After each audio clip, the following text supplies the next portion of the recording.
Hello everyone, I know what you're probably thinking, why are you reviewing Tales of Grace's F in 2022? Well, here's the thing, YouTube viewers, I've been going through the Tales series and this is the fourth one on my list, and now it means a lot to me that I completed it, and I wanted to go into a review and pour out my thoughts into this video, and it's going to be a big one compared to some of my other ones, and I'm going to break down into each individual section from story to combat to characters to world and exploration, and then miscellaneous, as in whatever the hell else I want to throw in there from my nonsense.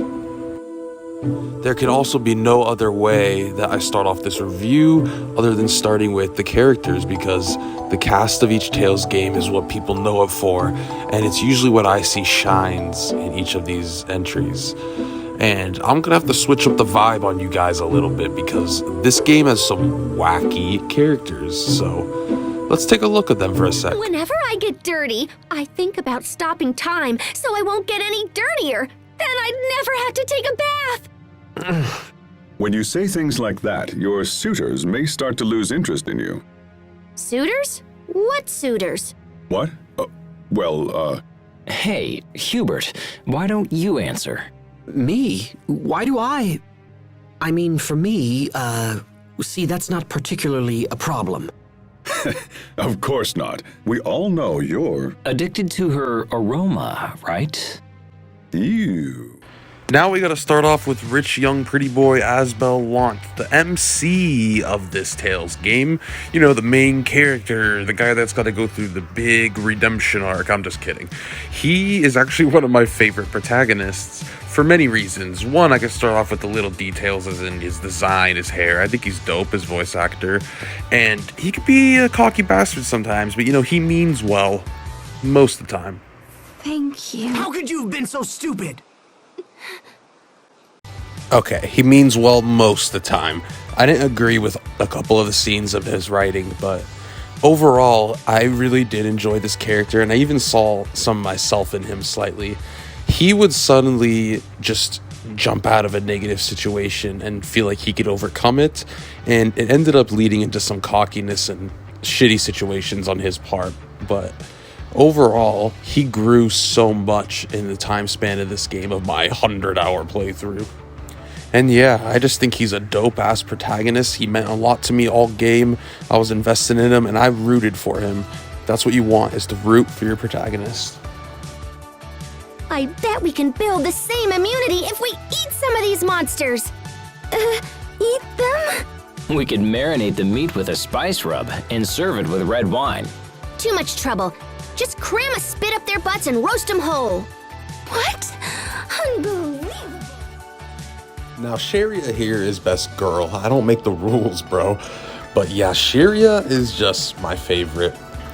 She's kind, she's caring. She loves Asbel, but she's not obsessed with him like some other girls in JRPGs. Like, she's okay if he doesn't want her, and she moves on, and she has goals for herself. But she's literally just so damn adorable. She tries her hardest at everything. She's like the craziest healer in their town. Lant would go to shit if it weren't for Sharia healing everybody, so I absolutely adored her character, her arc, her voice actress, Laura Bailey, are amazing, and I pretty much enjoyed everything from Sharia. I have no complaints at all, and she now is one that I simp for on a very high level, so GG Tales, you make me simp. Bro, look how adorable they are. Like, I just want to go through the screen and give them a hug. Like, can I just, come here, guys. Okay.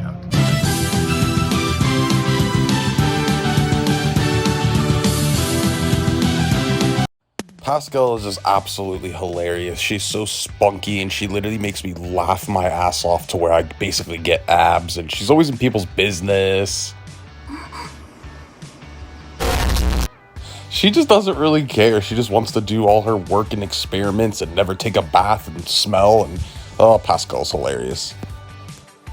Now next is Hubert, and Hubert is really special to me because he was such a socially awkward kid, and he was scared of everything, and I honestly thought it was adorable, and I thought he was gonna stay like that, and wow, I was surprised when he glowed up and he learned to handle himself, and he actually became a great leader.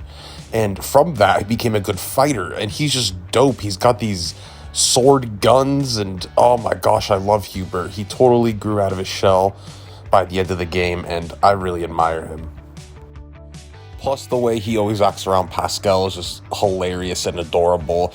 And I'm going to go into spoilers later in the video, but what he says to her at the end, oh my god. Well, do you remember where you've seen them? Oh, I got it. Peaches look like little butts. Huh? Especially Sherry. Okay, time out. Protect Sophie at all costs. Man, I loved this character. She was so funny in how she had no social skills. She just would say the funniest things that whatever would come to her mind. She reminded me of a little superhero, and her design was also really cute and funny, so I have zero complaints for Sophie. I enjoyed her story and having her along the entire time, and the way she just wanted to become a child to Asbel. Man, I loved Sophie so much. Richard here, I don't have much to say about Richard. I really enjoyed him, don't get me wrong. He's like the best friend of Asbel, and he struggles with some problems this whole game and kind of goes the evil route. I kind of like that story. You know, the best friend goes evil and you try to save him, and you're basically after Richard the entire game, and Asbel just wants his friend back. But when Richard is himself, he's really funny and really cocky, and he's an enjoyable character. Ew. Ew. Ew. Ew. Malik is great. Malik is like the old wise man of the group. He's not that old, but he was the knight captain for Asbel, and Asbel kind of looked up to him as a father figure after Asbel's father passed away. And Malik has a really funny attitude, an attitude where if you're down in the dump, get your ass up. That's what Malik is like. He's like your drill sergeant, military dad, but he just means the best for everyone, and I really enjoyed him having in the squad. I'm going to shout out Fourier real quick because she's really hot. Anyway, time for my favorite section, combat. Okay, we will be quelled! Go!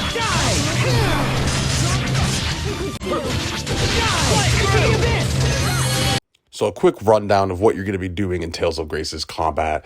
You have CC, which is basically the number of the amount of hits you can do in a combo. Some arts and attacks take more CC, like 2 or 3. So you have to strategize how many of these arts you want to combine together to string your combo. It's really fun, and then you also have reactionary gameplay here. You have sidestepping, and if you perfect dodge, you gain more CC, as well as evading damage, so you can keep your combo going even longer. You also have a guard that gives you a steal stance as you guard longer. If you sit there and hold it though for way too long, the enemy can stagger you back. The enemies also have weaknesses you could take advantage of to get a bigger stagger. I think the combat works extremely well in this game, and it is my absolute favorite of the older Tales titles I've played so far. I think it works in complete unison and almost feels like a rhythm game with how it works. Once you get the Eleth Burst, which is basically your super meter, you have no limit to your CC, and you can combo away into a Mystic Art. I wanted to talk about the title system real quick because I think it's one of the best systems in like any JRPG ever.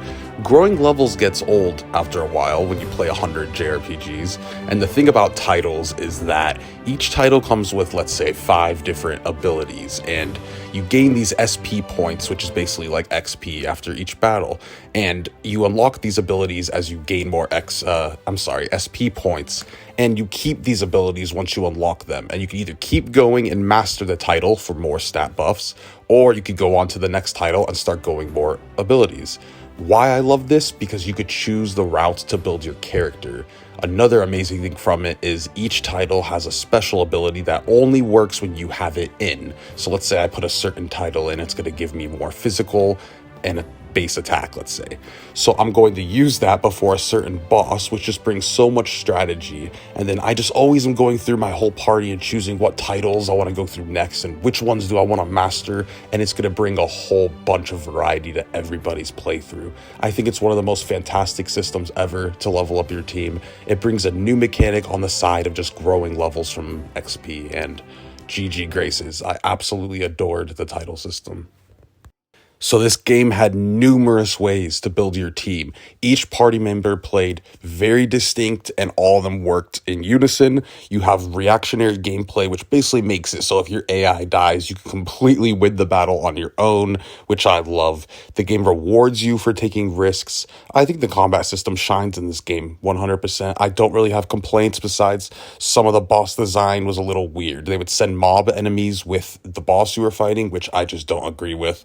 I don't really want to focus on mob enemies that are wiping my AI teammates when I'm trying to focus on a boss, but they have plenty of other great bosses in this game. On to exploration.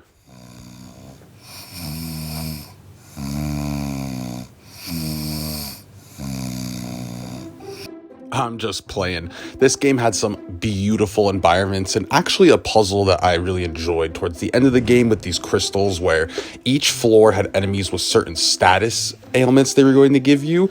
And I actually liked that because I focused on building my gems and dualizing all game. And I had all the gems to prevent these status ailments. So it rewarded me for keeping track of the gameplay mechanics and, keeping gems at base. So if I ever need them, and what do you know, a puzzle required them. So I actually really enjoyed that puzzle, but can't lie, the majority of dungeons in this game made me want to throw my PS3 in the garbage can. I don't like puzzles in general, and some of these were absolutely excruciating. And I was always lost somewhere. I don't even want to go into it too much because I absolutely hated that aspect of the game. I probably would have given this game like a 10 out of 10 in my personal view if it weren't for some of the dungeons.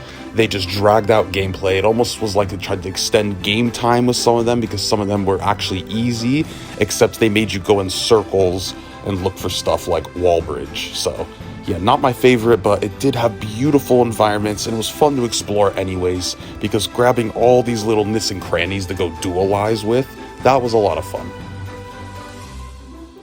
Now onto the story of Grace's F, which a lot of people thought was underwhelming, and I just thought the opposite, so let's get into it. You start off with playing as the characters as children, which is a very odd choice. Asbel and Hubert, they're brothers, and they're nobles. They're rich little boys, and Asbel's a little cocky bastard, and Hubert is socially awkward and seems like he has social anxiety. They go and they meet this weird girl in a meadow, and she seems to have no social skills whatsoever. And then they also have a friend named Shiria, who's a little bit weak, so she really loves to rely on Asbel to carry her and take care of her, and it's really cute. A lot of people don't like this section with the children, but I actually think it brought a lot of depth. And when I was playing it, I was like, I can't wait to see them grow up and glow up, because it's going to give me the feels. And yeah, I actually liked it. They meet this noble named Richard. He's the prince of Barona, and you're basically not supposed to be hanging out with him because he's very special. But they get really close and they write their names at a tree. It's all very cute and charming. But then they go down to this secret little dungeon that they shouldn't really be in, you know what I mean? And some crazy shit happens, and this creepy guy comes out, and oh my god, Chiria's on the ground. Asbel, you have a wooden sword, you're not doing anything. Basically, some crazy shit goes down, and Sophie actually dies saving them, and it kind of looks like she morphs into them. Asbel cannot take it anymore, and he's starting to get mentally drained from all this. The dad sends Hubert to another family because he doesn't think Hubert's going to be able to survive out here, and he just thinks it's the best thing for them. Asbel thinks that's completely wrong and wants to go become a knight and does not want to be the next royal of this town. Shiria does not go for it, and she just wants him to stay, and Asbel doesn't really take into consideration the thoughts of his mother, Shiria, or anything like that. We time skip, and Asbel is a knight under Malik. He hasn't seen anyone in a long time, so when he goes and sees Hubert, things don't end well.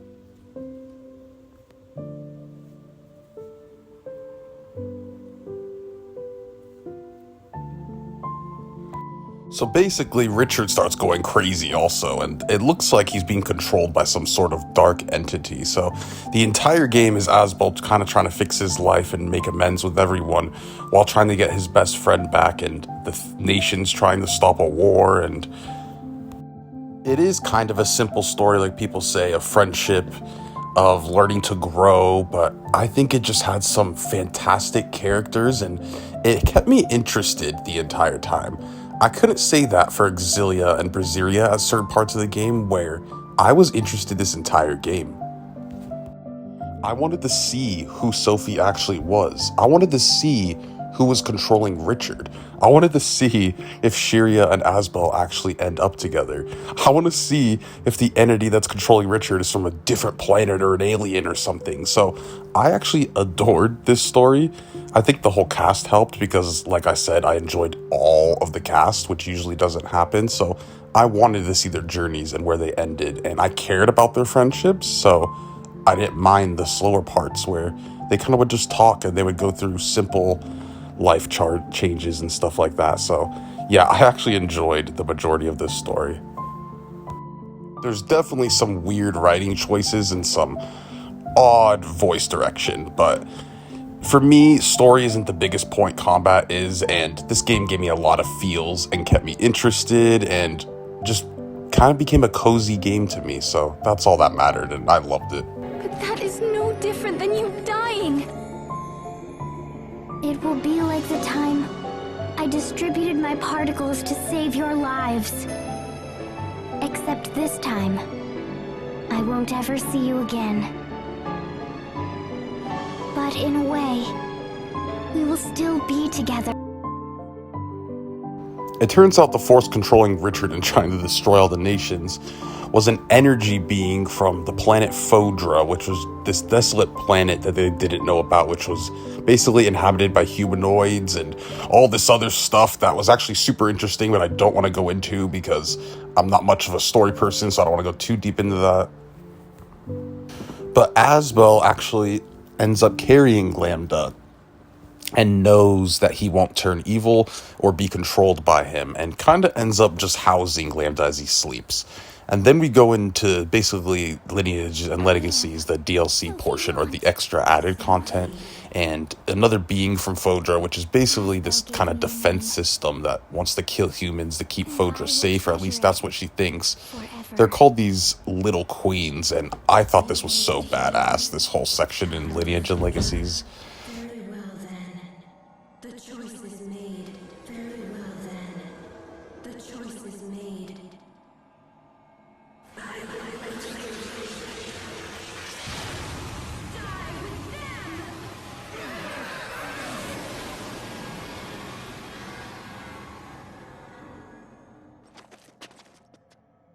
You humans commit crimes against life itself.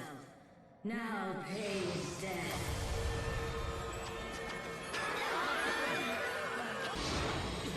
Then we get Asbel asserting himself as the most badass protagonist. Lambda.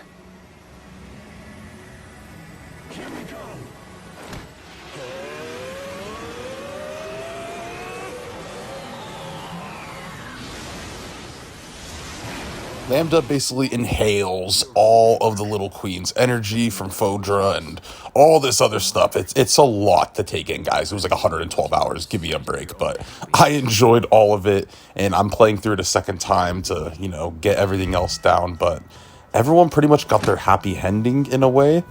And, I love this ending so much. Like, look at Asbel and Hubert, bro. Oh my gosh, I was waiting for them to just, realize that you guys are brothers, man. And you guys helped each other all game. And then the best scene in the game happens.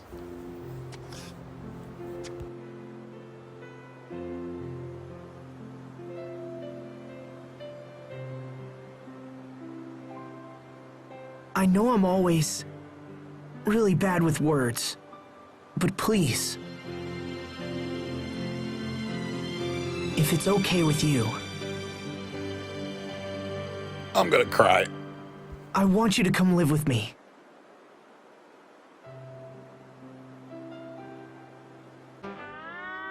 Well, I finally figured out who he was. He was you and Asbel's great-great-grandson.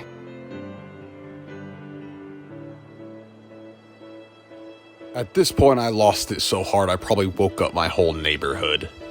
Tell me, Sophie, would you be happy if that dream came true? I think I found the one thing I hate more than his laugh. I'm sure he'll cry himself out soon. Will it come true? Well, it just might.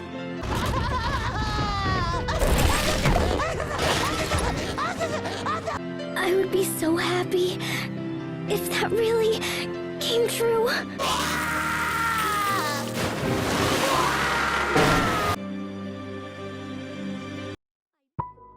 And there we go. Tales of Grace's F concludes. Everyone gets their happy ending. I think it wrapped it up perfectly, left no loose ends, and now you get on to the post-game content, which there's a whole bunch of. So now I kind of just want to go into a couple miscellaneous things and things I thought were really good or really bad. I just want to point out that are kind of smaller, and then give my final thoughts. And if you made it this far in the video, I really appreciate you. I worked a lot on this, and I really love this game and think it's underrated, so I really wanted to make this as long as I could possibly make it.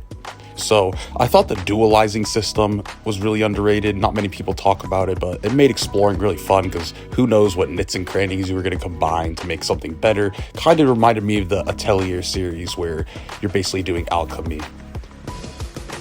I thought the soundtrack in this game was absolutely amazing and totally underrated. Almost every town had kind of the same motif, but they had different versions of it, and oh my gosh, I thought it was so well done, and the boss theme slapped, as well as the main battle themes, to be honest, just the regular guitar. So I thoroughly enjoyed the soundtrack in this game and think it's pretty underrated. I think they were able to nail all the side characters and supporting characters. Some of the side quests were just absolutely hilarious and brought a lot of depth. The beach one in particular, I think the skits in this game they're actually probably my favorite so far in the series of what I've played so far. I thought they were extremely well done. And there we go, one of my favorite JRPGs ever now. I absolutely adored this game. It didn't match Arise, but that's okay. It came extremely close. And another Tales journey that really gave me a good time. And well, there's my 4th Tales of game completed. Absolutely loved it. I'm actually going for the platinum, so while I'm playing other games, I'm going to try to get that on the side. It's pretty damn hard, but I hope you guys enjoyed the video. If you did, please leave a like, and I really appreciate it. If you enjoy my videos, please subscribe. I'm going to be going through more of the Tales games, and probably do a couple more videos on Tales of Graces, because I really enjoyed it. So, as always, I hope you guys have a great day, and I hope you enjoyed.